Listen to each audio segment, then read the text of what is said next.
I'm Ixa Nembang, your Money Mania host, and we're live here from FinTech Talents Festival. I'm pleased to introduce our next guest, Brendan Gilmore. Hi. Good afternoon. How are you? you? I'm good, thanks. How are you? Very good. Welcome to the Enfuce sauna. What do you think of the setup? It's fantastic. It's different. Yeah, it's a bit maybe colder than expected, or it is chillier than expected. Yeah, can you turn it on? Exactly. No, but it's really great to have you. So thanks for being a guest. Delighted to be Lovely. here. So please tell us a little bit about yourself and BPG Strategy and what is it that your role is about.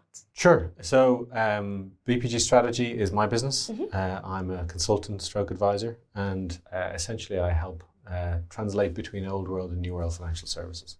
So I spent 20 years as a banker, and for the last 7 or 8 years now I've been doing this. So my career in banking was a little bit unusual in that I worked in a number of different banks in a few jurisdictions, but crucially I worked in most of the key silos. So learnt my trade and earned my stripes in corporate banking. Was then asked to come to London to set up a business from scratch for Bank of Ireland. I then became a workout banker, as most people did in the late noughties. I then went to Metro Bank for a couple of years, and I ended up in risk. And I ended up on the exco of Bank of Cyprus UK to build out a business banking proposition. So I've seen it all in banking, the good, the bad, the ugly, inside and out. And that gave me a very good network and knowledge of how that works. And for the last 7 or 8 years, I've built up a network and a knowledge of all things fintech and all of the newer world of financial services. So I help both sides with strategy, I help them connect with each other in that new supplier ecosystem, and I help them with funding. So it's quite broad. Absolutely. I think a role as that is obviously very exciting for a conference like this. Absolutely. Of course. So, and I know it's another year here, and I saw that you were speaking over this week, and I think it was 3 panels that you were speaking. So tell us a little about the panels. So yeah, I've been coming to this festival for 5 or 6 years now, and usually they ask me to come and moderate panels because I like doing that. It's great to kind of keep the network going. It's great to learn about what's going on. So I did 3 panels this year. The first one was on embedded finance, the second one was on buy now, pay later, and the third one was on managing risk and complexity. But the first 2, it was really interesting because there were some B2C companies here. So one of the things I would have said was, 5 years ago, there were a lot of fintechs here, fintech nerds, trying to figure things out. But now we've got real world companies using some of the things that were talked about 4 or 5 years ago. So it was great to see that. So the first panel we had, across the 2, lastminute.com, Currys, Selfridges, Zalando, and booking.com. So it was good to see a variety of companies that are in the B2C space, using embedded finance, using buy now and pay later. Absolutely. And your panel that you had for the last day today as well? The last one today was on managing risk and complexity, which is a massive topic. And we had Starling Bank there, Tide Bank, we had Rippling and GDS Link, who provide credit software. So yeah, again, that was another interesting one because the CRO role, as I said again on the panel today, it's absolutely massive, and I don't think there's anybody really qualified to do the CRO role because it is so broad. So it was just interesting to hear their take on what they worry about, what they prioritise, how they prioritise, and then GDS Link obviously explaining how they helped them with that. So it was great. Yeah, no, that sounds really interesting and very busy. Yes. So thanks for making the time to come to see us as well. But so focusing on the 2 panels that you had the other day, so on embedded finance and BPL, what do you see as the biggest opportunities in those spaces for 2025? So I think what's interesting and what came through the panels is that, the second panel was called BNPL 2.0. Right. And actually I think what came from that is that BNPL 1.0 isn't complete yet, and that needs to evolve. And that came across probably 3 things. So Selfridges almost put out an ask to, because they've implemented it, but they were quite concerned about reputational risk in buy now, pay later. And one of the things they were interested in was, can somebody who brings buy now, pay later to the table actually help us to implement it? Because if you think about buy now, pay later and embedded finance more broadly, this is companies that don't normally have a financial services product putting a financial services product in. So you have people who are not au fait with financial services. So they need help to think about what they do when they get it. So they like the concept, but what else do they need to think about in the company? So that was really important to them.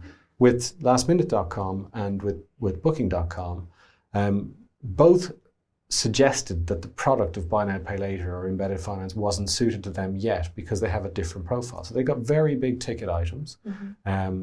there's a fairly clear delineation between people paying for their flight and paying for the hotel and spreading the payments across. But that's not the way the buy now, pay later industry was set up. And lastminute.com were saying that they have much higher acceptance rates internally using their own product rather than the outsourced product because people won't take that risk. So it's almost like people need to figure out how to make the product work for travel.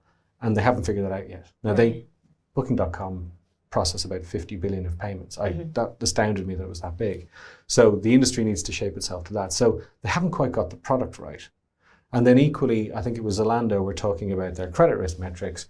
They believe that they have their own data and therefore that's better than anything they can get from external, or at least blending the two makes sense. So across the three, making the product usable, making the product fit, but also then ensuring that there's a sort of a marriage between the data internally and the data externally to make it work properly. So I don't think 1.0 has been done properly yet. So there's a way to go before we kind of take it to the next level. And that's that opportunity as well, I think, in terms of... But it's to get it right before you move on to the next thing. I think that's the issue. Saves a lot of, I think, just a lot of time and effort when it comes to innovation for the next years as well.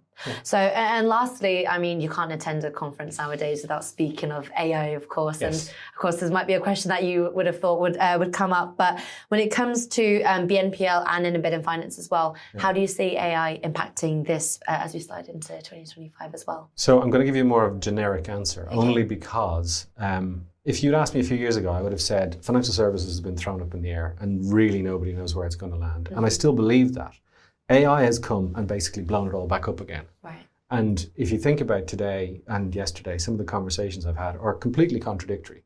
So on the one hand, you'll say, we don't need structured data, Gen AI will sort that out. On the other hand, you have a CRO saying, actually, we do need that, otherwise this won't work. So they haven't really figured it out themselves yet.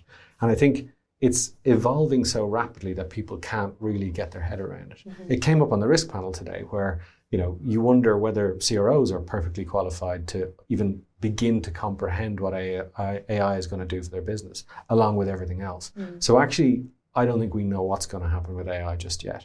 It's definitely moving, as one of my other clients said, from parlor tricks into real business cases. So that's great. You're seeing people use it, but actually, I think we've a long way to go before anybody can make any certain predictions. So I would steer clear of that at the moment. Yeah, absolutely. And in terms of I know there's a lot of people questioning, versus human touch and AI as well. What are your thoughts on that?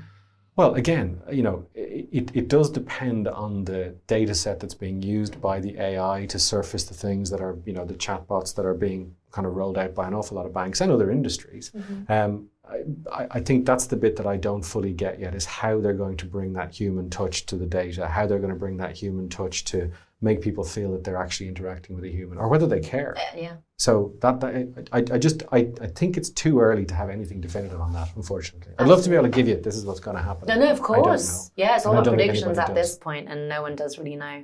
And people can kind of predict trends all that they want, but it's all about kind of learning, and there's going to be a lot of, I think, unprecedented things. Absolutely. And like a rise of regulation as well when it comes to with AI. So learning case for everyone. Yeah, but regulation tends to come after the fact, and again, I think because it's evolving so quickly, I don't think regulation is going to be able to keep up. So it is going to be very interesting to watch over the next few years. Yeah, absolutely, and just to stay on top of it and see how it kind of continues to innovate. And I think conferences like this as well helps with staying on top of that. Absolutely. And hopefully, so let's see what the new panels that you're going to be moderating for next year are going to be as well, though. Yeah. But thanks so much for sharing your really interesting insights with us, and thanks for being a guest for here at Money Mania.